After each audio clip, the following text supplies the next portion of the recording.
एक बार महान वैज्ञानिक निकोला टेस्ला जब अपनी लैब में काम कर रहे थे, तब उन्होंने अपने रिसीवर में कुछ अजीबोगरीब सिग्नल्स को देखा। उन सिग्नल्स के बारे में उनका अनुमान था कि ये सिग्नल्स किसी दूसरे ग्रह से आए थे। टेस्ला ने इस बात का जिक्र दिसंबर 1899 को एक रिपोर्टर को लिखे अपने लेटर में भी किया था। दोस्तों, आज की इस वीडियो में हम महान वैज्ञानिक निकोला टेस्ला के बारे में कुछ इंटरेस्टिंग बातों को जानेंगे। वीडियो को आखिरी तक जरूर देखना, क्योंकि आखिरी में एक इम्पोर्टेंट बात बताने वाला हूँ। नमस्ते दर्शकों, मेरा नाम है अमन और आप देख रहे हो globe limited. Number 1, sir Nikola Tesla का जन्म सर्बिया के एक धार्मिक परिवार में हुआ था। उनके पिता पादरी थे और वे चाहते थे कि उनका बेटा बड़ा होकर पादरी ही बने, लेकिन उनकी इसमें कोई दिलचस्पी नहीं थी। नंबर 2, टेस्ला जब स्कूल में थे तब मैथ की बड़ी से बड़ी कैलकुलेशन को अपने दिमाग में ही सोल्व कर लेते थे। उनके टीचर्स को लगता था कि वे चीटिंग करते हैं।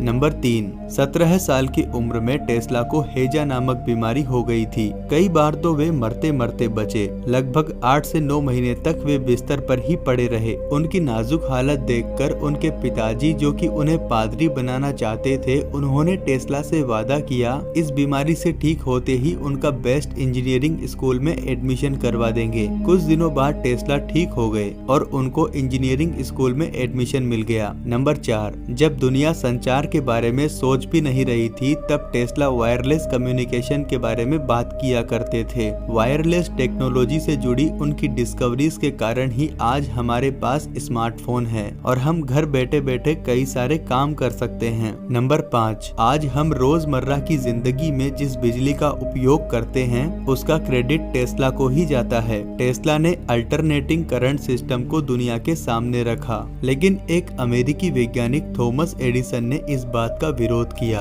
और अपने इन्वेंशन डायरेक्ट करंट सिस्टम के बारे में दुनिया को बताया। लेकिन आगे चलकर सर निकोला टेस्ला का अल्टरनेटिंग करंट सिस्टम ही सही साबित हुआ, क्योंकि डायरेक्ट करंट सिस्टम में बिजली की धारा एक ही दिशा में बहती है, लेकिन अल्टरनेटिंग करंट सिस्टम में बिजली लगातार अपनी दिशा बदलती रहती है। इससे दूर दूर तक आसानी से बिजली पहुंचाई जा सकती है। नंबर 6, 1884 में थॉमस एडिसन ने टेस्ला को ऑफर दिया कि अगर वो उसकी इन्वेंशन जनरेटिंग डायनामो को मॉडिफाई करता है तो उसे $50,000 दिए जाएंगे। टेस्ला ने दिन के 16-16 घंटे काम करके एडिसन को एक बेहतर वर्जन बना कर दिया, लेकिन इसके बदले एडिसन ने टेस्ला को कुछ भी नहीं दिया। उसने $50,000 के लिए ये कहकर मना कर दिया कि मैं तो मजाक कर रहा था। नंबर 7, ये माना जाता है कि टेस्ला के द्वारा लगभग 300 आविष्कार किए गए थे। टेस्ला की याददाश्त किसी कैमरे की तरह काम करती थी, यानी वो जो भी एक बार पढ़ लेते थे वो उनके दिमाग में छप जाता था। उनको 8 भाषाएं आती थी। नंबर 8, टेस्ला को जो भी नया आइडिया आता तो वो उसे अपने दिमाग में ही पूरा कर लेते थे, यहाँ तक कि बनने से पहले ही वो चीज उनके दिमाग में ऑलरेडी बन जाती थी। नंबर 9,